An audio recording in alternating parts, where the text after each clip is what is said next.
Hello, welcome back to my channel, Goddess of Gore. It's so good to see you today. My name is Vix and I like to talk about horror, thriller, fantasy and sci-fi books. Today I want to tell you about the books I read last week. That's the last full week of April, and the last books I read for Trans Girl Readathon. So, let's get on with it. The first book I finished was The House Witch by Delambach. This was the Sweater Weather Book Club choice for the month of April, and it was not amazing.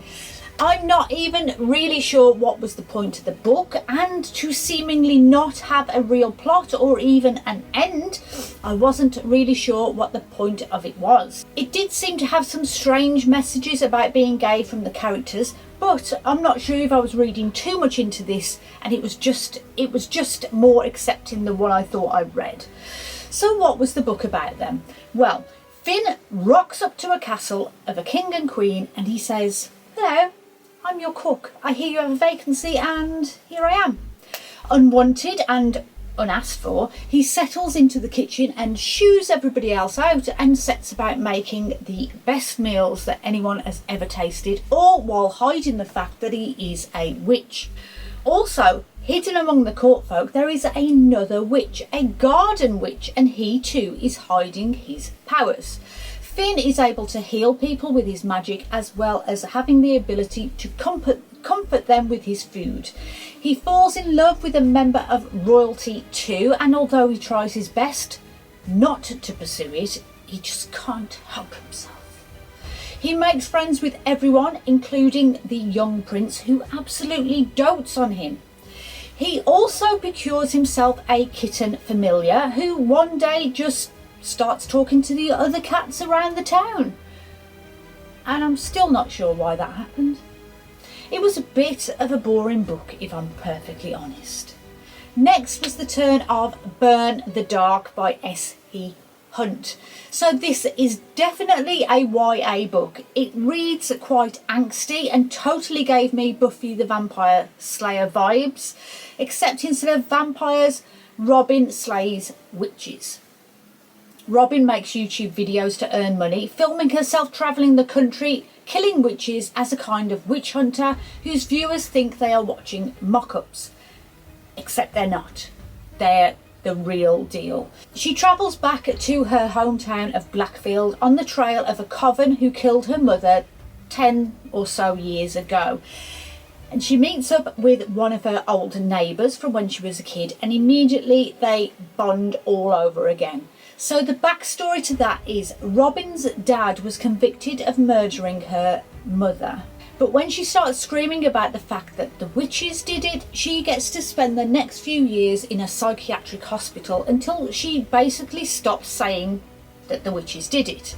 She's on medication to stop any psychotic behaviour, such as the visions and voices that she thinks are all in her head, until somebody else actually hears them too.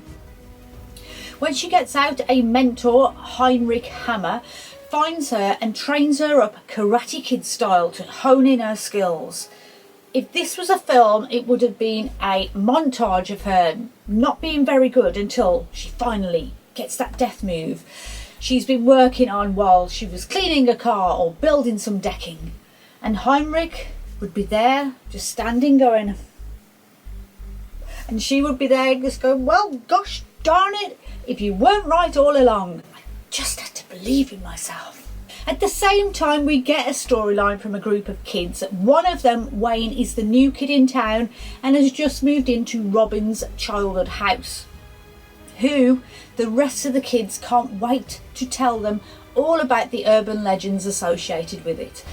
While taking a shortcut through the woods on the way home from school with his new friends, Wayne gets bitten by a snake and is rescued by one of the coven that Robin is after, and she seems to take a lot of interest in Wayne and his dad. Now this book ends on such a cliffhanger. Shall I say what the cliffhanger was? Or is that a spoiler? Yes, spoil it. Okay, so they're just about to go into a fight. Someone says, "We just can't do this alone. We need some help here." Beep boop, beep boop, beep boop, beep boop, beep. Hello, Heinrich? Heinrich. Oh, I was wondering when you were going to call. Ooh. Witches on a trailer park and a witch hunter waiting to pounce, gathering up fighters. And this book just ends mid-fight, like the end of a TV show. You can't do that. It's illegal. This is illegal.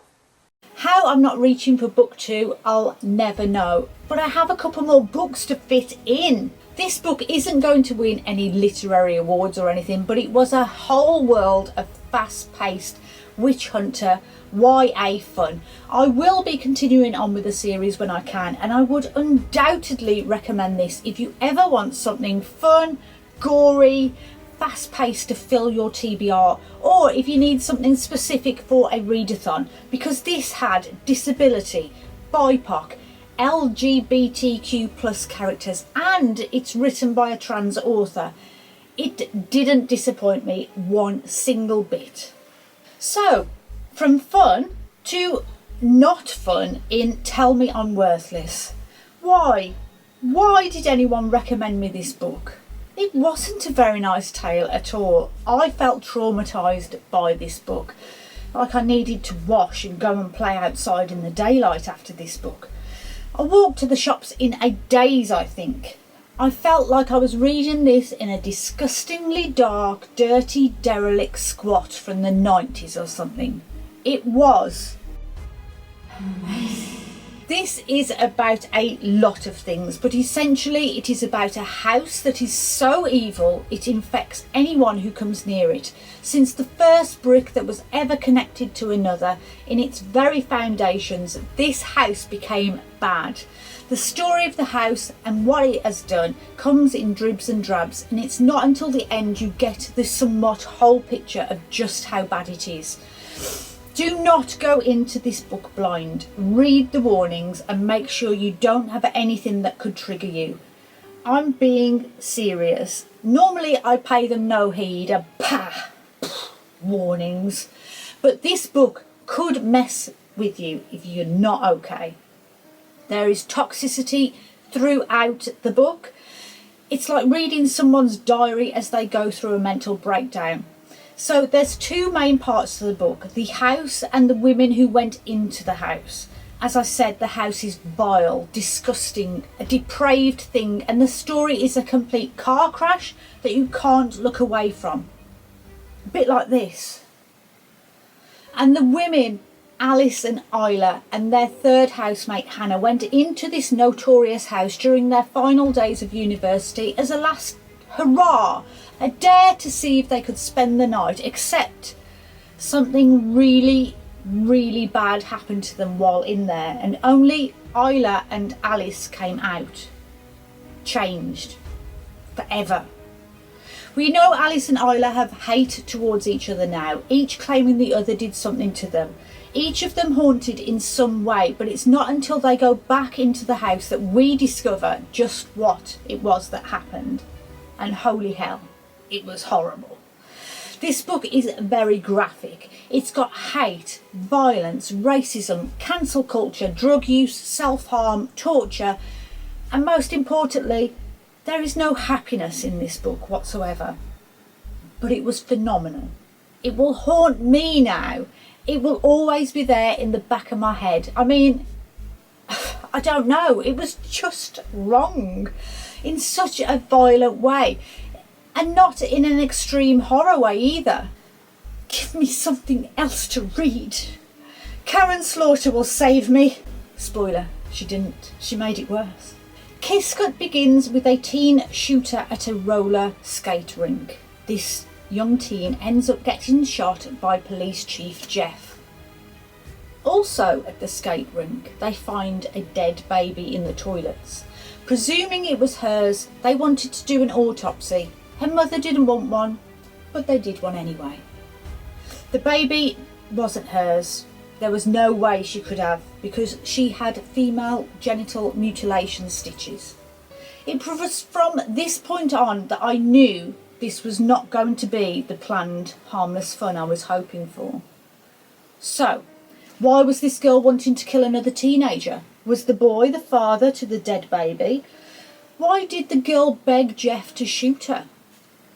All good questions. While interviewing the intended victim, they notice a tattoo between his fingers. It's a black heart with an inverted white heart at the centre of it. Strange, but okay. But while Jeff is visiting friends in another town, he sees it on the hand of an older man. A really creepy old man. He's eyeing up the little kids on the schoolyard, and after a couple of punches and kicks from Jeff, he finds out that this is a code tattoo for members of an online website that specialises in sharing photos of children. Not good photos of children.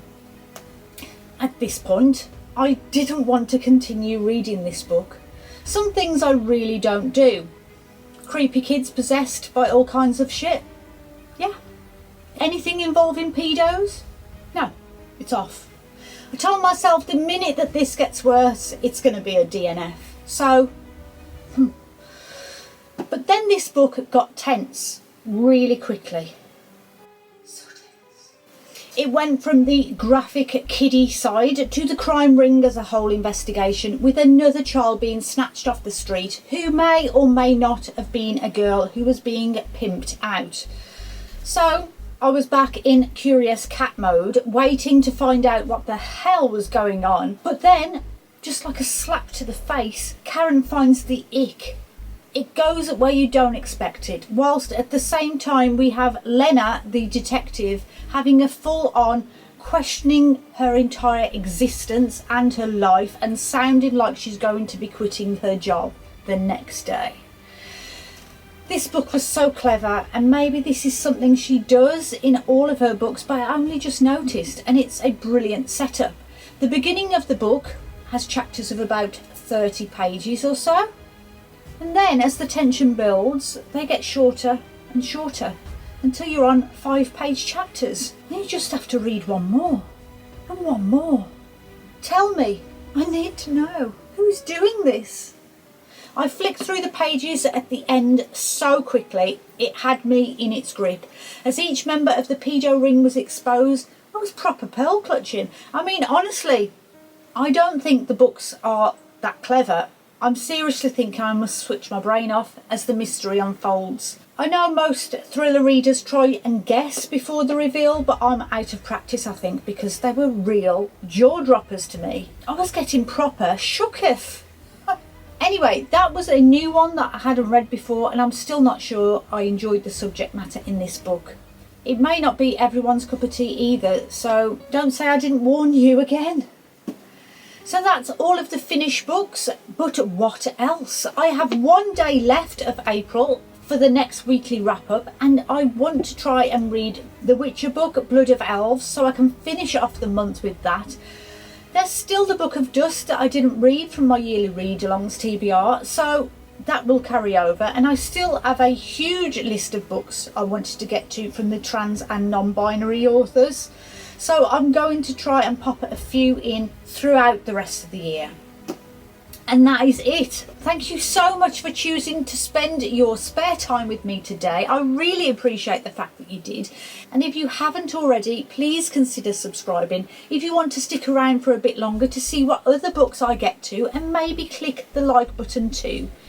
I shall leave you, as I always do, with a quote from one of the books I read this week.